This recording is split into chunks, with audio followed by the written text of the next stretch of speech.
ನಮಸ್ಕಾರ ಭಕ್ತರೇ.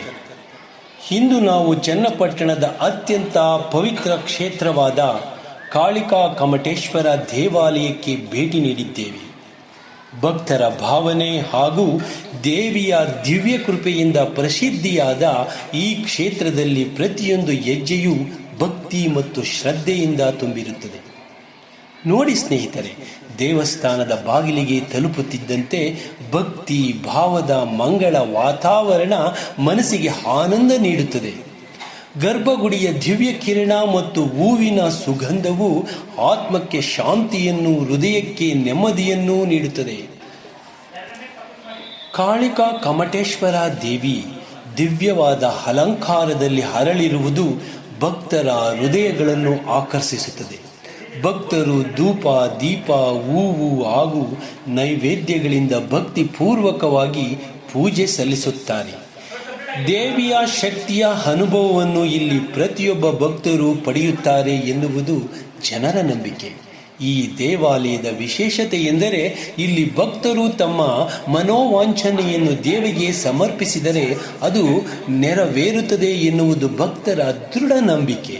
ಅಷ್ಟೇ ಅಲ್ಲ, ಇಲ್ಲಿ ನಡೆಯುವ ಜಾತ್ರೆಗಳು, ಹಬ್ಬಗಳು ಮತ್ತು ಉತ್ಸವಗಳು ಊರಿನಷ್ಟೇ ಅಲ್ಲದೆ ಸುತ್ತಮುತ್ತಲಿನ ಎಲ್ಲರನ್ನೂ ಆಕರ್ಷಿಸುತ್ತದೆ. ಹೀಗಾಗಿ ಸ್ನೇಹಿತರೆ, ನೀವು ಕೂಡ ಒಮ್ಮೆ ಈ ಪವಿತ್ರ ಸ್ಥಾನವಾದ ಚನ್ನಪಟ್ಟಣದ ಕಾಳಿಕಾ ಕಮಟೇಶ್ವರ ದೇವಾಲಯಕ್ಕೆ ಭೇಟಿ ನೀಡಿ ದೇವಿಯ ದಿವ್ಯ ಕೃಪೆಗೆ ಪಾತ್ರರಾಗಿ. ಓಂ ಕಾಳಿಕಾ ಕಮಟೇಶ್ವರಾಯ ನಮಃ.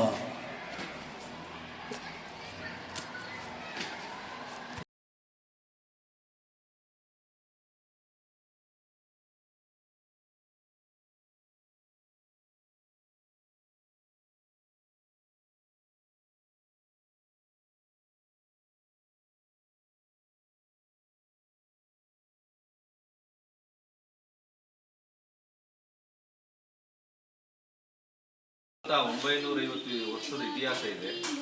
ಶ್ರೀ ಅಮ್ಮನವರು ಕಾಳಿಕಾದೇವಿಯವರು ಭೂಲೋಕಕ್ಕೆ ಬಂದಂಥ ಸಂದರ್ಭದಲ್ಲಿ ಈ ತಟ್ಟೆಕೇರಿ ಅಂತ ಒಂದು ರಸ್ತೆಯಲ್ಲಿ ಹೋಗ್ತಾ ಇರ್ಬೇಕಾದ್ರೆ ಒಬ್ಬ ಬಳೆಗಾರ ವ್ಯಾಪಾರ ಮಾಡ್ಕೊಂಡು ಹೋಗ್ತಾ ಇರ್ತಾನೆ. ಇವರೇನು ಮಾಡ್ತಾರೆ, ಮಾಮೂಲಿ ಹೆಣ್ಣಿನ ರೂಪದಲ್ಲಿ ಬಂದು ಬಳೆಗಾರನ ಕರೆದು ಬಳೆ ತೊಳ್ಕೊಡಪ್ಪ ಅಂತ ಹೇಳ್ತಾರೆ. ಹಾಗಾಯಿತು ಅಂತೇಳಿ ಅವರು ಅವತ್ತು ಚಿನ್ನದ ನಾಣ್ಯಗಳಿರುತ್ತೆ ಚಲಾವಣೆ. ಅಂಥ ಸಂದರ್ಭದಲ್ಲಿ ಇವರು ಮಾಮೂಲಿ ಆಯಿತು ಅಂತ ತೊಡ್ತಾರೆ. ತೊಟ್ಟಾಗ ನೋಡಪ್ಪ ಇನ್ನೊಂದೆರಡು ಕೈಗಳು ಕೊಡಬೇಕು ಅಂತ ಕೈ ಕೊಟ್ಟಾಗ ಅವನು ಭಯ ಬೀಳ್ತಾನೆ. ಆಗ ಇದೇನಪ್ಪ ಹೆಣ್ಣು ರೂಪದಲ್ಲಿ ಈ ಥರ ಆಯ್ತಲ್ಲ ಅಂತೇಳಿ, ಆಯಿತು ಅಂತ ಎದುರುಗಡ ನೀನು ಅಂತೇಳಿ ಕೊಟ್ಕೊಂತಾರೆ. ಕೊಟ್ಟಾದ್ಮೇಲೆ ಅವ್ರಿಗೆ ಕಾಣಿಕೆ ಕೊಡಬೇಕಾದ್ರೆ ಕಾಣಿಕೆ ಕೊಡಕ್ಕೆ ಹೋದಾಗ ನೋಡಪ್ಪ ನನ್ನ ಹತ್ರ ಇಲ್ಲ, ನನ್ನ ಪೂಜಿಸುವಂಥ ಭಕ್ತಾದಿಗಳು ನನ್ನನ್ನೇ ದೇವಸ್ಥಾನ ಪ್ರತಿಷ್ಠಾಪನೆ ಮಾಡ್ಕೊಂಡು ಹೋಗಿದ್ದಾರೆ, ನೀವು ಅಲ್ಲಿ ಹೋಗಿ ಆ ಕಾಣಿಕೆ ಇರುತ್ತೆ ಅಲ್ಲಿ ಅವ್ರ ಇಸ್ಕೊಳ್ಳಿ ಯಜಮಾನರು ಅಂತ ಕೇಳ್ತಾರೆ. ಆಯಿತು ಅಂತೇಳಿ ಅವ್ರು ಬರ್ತಾರೆ. ಬಂದಾಗ ಇಲ್ಲಿ ಕೇಳಿದಾಗ ಯಜಮಾನ್ರು ಕಾಂಟ್ಯಾಕ್ಟ್ ಮಾಡಿ ಆ ಬಳೆಗಾರ ಕೇಳ್ತಾನೆ. ಆದರೆ ಕಾಣಿಕೆ ಅವರು ಈ ಕಾಲದಲ್ಲಿ ಏನಪ್ಪ ಇದೆಲ್ಲ ಎಲ್ಲಿದೆ, ಸುಳ್ಳು ಇದೆಲ್ಲ ಅಂತ ಹೇಳ್ತಾರೆ. ಆಗ ಅದರ ನಾಣೆಗೆ ಅವ್ರ ಕನಸಿನಲ್ಲಿ ಹೋಗಿ ಹೇಳ್ತಾರೆ, ಇಲ್ಲಪ್ಪ ನನ್ನ ಭಕ್ತಾದಿಗಳು ನನಗೆ ದೇವಸ್ಥಾನ ಮುಂಭಾಗ ಸೂರಿನಲ್ಲಿ ಕಟ್ಟಿದ್ದಾರೆ, ಆ ಚಿನ್ನದ ನಾಣ್ಯಗಳನ್ನ ಅದನ್ನು ಕೊಡಿ ಅವ್ರಿಗೆ ಅಂತ. ಹೌದು ನಿಜವಾಗಿರ್ಬೇಕು ಅಂತೇಳಿ ಪುನಃ ಇವ್ರು ಹೋಗ್ಬಿಟ್ಟು ಆ ಬಳೆಗಾರ ಕರ್ಕೊಬಂದು ಕೊಡ್ತಾರೆ ಔತಣ. ಕೊಟ್ಟಾಗ ಆ ಬಳೆಗಾರ ಏನು ಮಾಡ್ತಾನೆ, ಆ ನಾಣ್ಯಗಳಿಂದ ಒಂದು ಕಟ್ಟೆಯನ್ನು ಕಟ್ಟಿಸ್ತಾರೆ. ಬಳೆಗಾರನ ಕಟ್ಟೆ ಅಂದರೆ ಈಗಲೂ ಇದೆ. ಅವರು ಹುಟ್ಟಿದಂಥ ಕಲ್ಲು, ಅವ್ರು ಬಳೆ ತೊಡಿಸ್ಕೊಂಡಂಥ ಕಲ್ಲು ಸುಧಾ ಈಗ ಆ ಸ್ಥಳದಲ್ಲಿದೆ. ಈಗ ದೇವಸ್ಥಾನನೂ ಪ್ರತಿಷ್ಠಾಪನೆ ಆಗಿದೆ. ಈ ನಡುವೆ ದೇವರಾಚಾರ ಅಂತೇಳಿ ಅವರು ಪ್ರತಿಷ್ಠಾಪನೆ ಮಾಡಿಸಿದ್ದಾರೆ ಮೂಲತಃ. ಅಲ್ಲಿ ಏನಾಗಿದೆ, ಆ ಬಳೆಗಾರ ಅಮ್ಮನವ್ರಿಗೆ ಅರ್ಪಿತವಾದಂಥ ಇಷ್ಟವಾದಂಥ ಹೂವಿನ ಗಿಡಗಳನ್ನು ಮಾತ್ರ ಹಾಕಿ ಆ ದಿನನಿತ್ಯ ಆ ತಾಯಿಗೆ ತಗೊಂಡು ಅರ್ಪಿಸ್ತಾ ಇರ್ತಾನೆ. ಅದೊಂದು ಭಕ್ತಿ ಅನುಸಾರ ಅದೇ ವಂಶ ಪರಂಪರೆ ಅದು ಮಾಡ್ಕೊಂಡು ಬರ್ತಾ ಇರ್ತದೆ.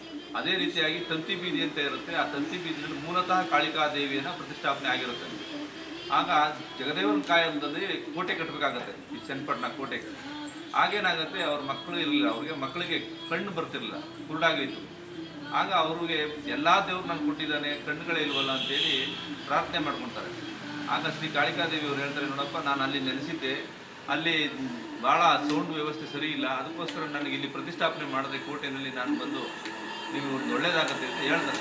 ಆ ಸಂದರ್ಭದಲ್ಲಿ ಜಗದೇವರಾಯನ ಕಾಲದಲ್ಲಿ ಇಲ್ಲಿ ವಿಶ್ವಕರ್ಮರು ಕೆಲಸ ಮಾಡ್ತಾ ಇರ್ತಾರೆ ಕೋಟೆ ಕಟ್ಟಕ್ಕೆ ಬಂದಾಗ. ಆಗ ಅವರು ದಿನನಿತ್ಯ ಪೂಜೆ ಮಾಡೋಕ್ಕೆ ಕಾಳಿಕಾದೇವಿಯನ್ನು ಒಂದು ಪೂಜೆ ಇಟ್ಕೊಂಡು ಫಸ್ಟ್ ಕೆಲಸ ಶುರು ಮಾಡಬೇಕಾದ್ರೆ ಅವ್ರ ಆಯುಧಗಳನ್ನ ಪೂಜಿಸಿ ನಂತರ ಕೆಲಸ ಶುರು ಮಾಡ್ತಾರೆ. ಆಗ ಅವರು ಈ ಜಾಗವನ್ನು ಗುರುತಿಸ್ತಾರೆ, ಈ ಜಾಗದಲ್ಲಿ ಮಾಡಿಸ್ಕೊಡಿ ಅಂತ. ಆಗ ಅವರು ಈ ಜಾಗದಲ್ಲಿ ಅಮ್ಮನವ್ರನ್ನ ಪ್ರತಿಷ್ಠಾಪನೆಯನ್ನು ಮಾಡಿದ್ರು ಅಂತ ಇತಿಹಾಸ ಹೇಳುತ್ತೆ. ಆಗ ಅವ್ರ ಮಕ್ಕಳಿಗೂ ಸಹ ಕಂಡು ಬಂತು ಅಂತ ಇತಿಹಾಸ ಆಗುತ್ತೆ. ಅವತ್ತಿನ ಇವತ್ತಿನವರೆಗೂ ಆ ದೇವಸ್ಥಾನದ ಆಡಳಿತ ವ್ಯವಸ್ಥೆಯನ್ನು ಏನು ವಿಶ್ವಕರ್ಮ ಮೇಂಟೈನ್ ಮಾಡ್ಕೊಂಡು ಬರ್ತಾರೆ, ಅದೇ ರೀತಿಯಾಗಿ ಹಿರಿಯರು ಇದನ್ನ ಜವಾಬ್ದಾರಿ ತೊಗೊಂಡು ಮಾಡ್ಕೊಂಡು ಬರ್ತಾ ಇದ್ದಾರೆ. ಈಗ ಅಭಿವೃದ್ಧಿ ಆಗಿದೆ. ಜೊತೆಗೆ ಇಲ್ಲಿ ದೂರದ ದೃಷ್ಟಿಯಿಂದ ಇಲ್ಲಿ ಏನೇ ಭಕ್ತಾದಿಗಳು ಬಂದರೂ ಕೂಡ ಅವರ ಅರಕೆ ಕಾಣಿಕೆಗಳನ್ನು ಸಲ್ಲಿಸಿ, ಜೊತೆಗೆ ಅವರ ಅನಿಸಿಕೆಗಳನ್ನು ಸಂಕಲ್ಪ ಮಾಡಿ ಹೋದರೆ ಸಕ್ಸಸ್ ಆಗುತ್ತೆ ಅಂತೇಳಿ ಎಲ್ಲ ಭಕ್ತಾದಿಗಳು ಬರ್ತಾ ಇದ್ದಾರೆ. ದಿನನಿತ್ಯ ನಾವು ಅಮಾವಾಸ್ಯೆ ಹುಣ್ಣಿಮೆಗಳಲ್ಲಿ ಅನ್ನದಾಸೋಹ ಮಾಡ್ತಾ ಇದ್ದೀವಿ. ದಿನನಿತ್ಯ ಅಭಿಷೇಕ ಪೂಜೆಗಳು ಕಾರ್ಯಕ್ರಮಗಳು ನಡೀತಾ ಇದೆ. ಮತ್ತು ಬಡವರಿಗೆ ಇಲ್ಲಿ ಸಮುದಾಯವನ್ನು ಮಾಡಿ ಅವ್ರಿಗೂ ಸುದ ಅನುಕೂಲತೆಯನ್ನು ನಮ್ಮ ಸಮುದಾಯ ಮಾಡ್ಕೊಂಡು ಬರ್ತಾ ಇದೆ. ಎಲ್ಲ ವ್ಯವಸ್ಥೆಗಳನ್ನು ಭಕ್ತಾದಿಗಳ ಸಹಕಾರದಿಂದ ನೆರವೇರಿಸ್ಕೊಂಡು ಬರ್ತಾ ಇದ್ದೀವಿ.